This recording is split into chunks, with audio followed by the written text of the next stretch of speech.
Hi there, everyone. I was asked to make a video about evidence for a historical Jesus. I have read a lot of research studies on the subject, so what I'm going to do is just regurgitate everything that I've learned. And for the sake of time, I'm going to read to you what I have surmised. And after that, you tell me what you think. Now, first I'm going to start with the Testimonium Flavianum. Testimonium Flavianum, interpolation, gloss, or forgery. Christians lay claim to Josephus' works as proof of evidence of Jesus. And I'm here to tell you that both passages are phony. Now, how bogus, you'll have to tell me after you watch the video. In Antiquities, Book 18, Josephus writes a story of a man, Jesus. At this time there lived Jesus, a wise man, if it appropriate to call him a man, for he was a performer of miraculous deeds and a teacher of such men as take pleasure in truth. And he was followed by many Jews and also by many Gentiles. He was the Messiah. And when on the indictment of the leading men among us, Pilate sentenced him to the cross.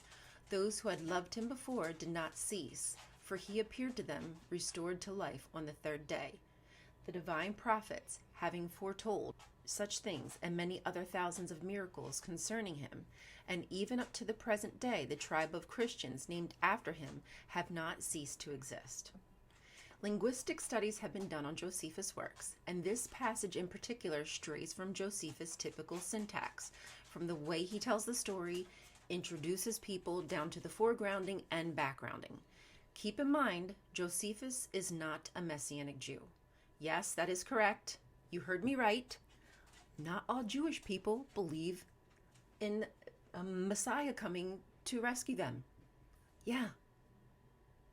So you have to stop making that assumption, because there's nothing in that book that would make us believe that Josephus believes in a Messiah. Okay.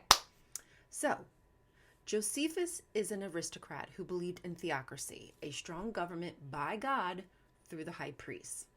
The Testimonium Flavianum falls short of Josephus' normal event structure. The brevity of the paragraph gives no understanding of who this Jesus character is, which strays from his normal detailed stories. This paragraph would only make sense to a 3rd century Christian who has a familiarity with who Jesus was. Reading this paragraph in the 1st century would leave you questioning, who's this Jesus guy? And why do I care?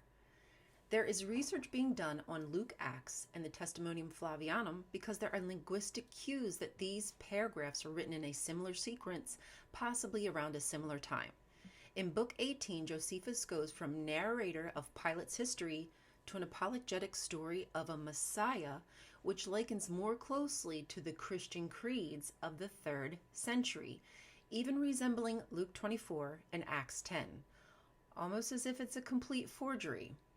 Would those in the 1st century even understand what a Messiah is? The paragraph is clearly written as a rebuttal to opposers of the Christians, but would be recognizable to those familiar with the Apostles' Creed. From reading other passages about the rising After reading other passages about the rising philosophical sect, we can glean Josephus is not fond of the rebels and sees them as the reason for the downfall to Rome.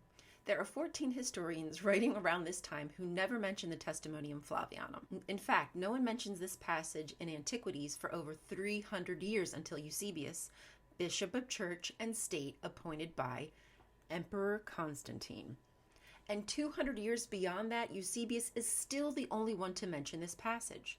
The historian Origen does not mention it, but what he does say is shocking.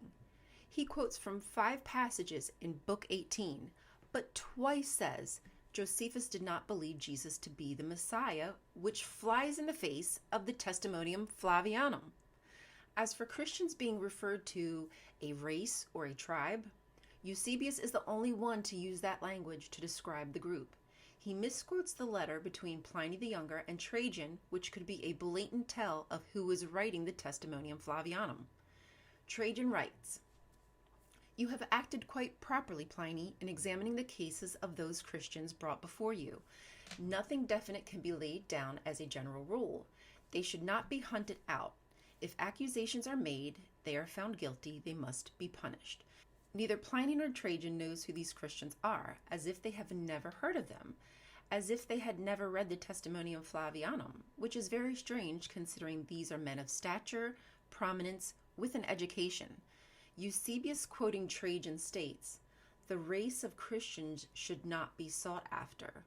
This misquote by Eusebius of Trajan gives us a clear picture of who was writing the Testimonium Flavianum by claiming the Christians were called a tribe or race. Origen had read all of Josephus' works and was fluent in Hebrew for that matter, yet he never sees the Testimonium Flavianum, which is usually the first piece of evidence that Christians use. The only portion in Jewish Antiquities that Origen believes to refer to Jesus is another later interpolation by scribes, or Origen himself, called the James passage, and we'll go more into that next. I think it's important to mention that both Eusebius and Origen have forged documents, and this we have evidence of.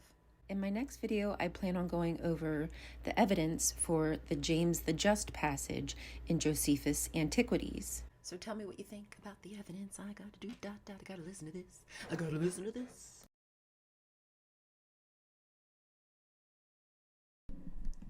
Whoopsies. Because first,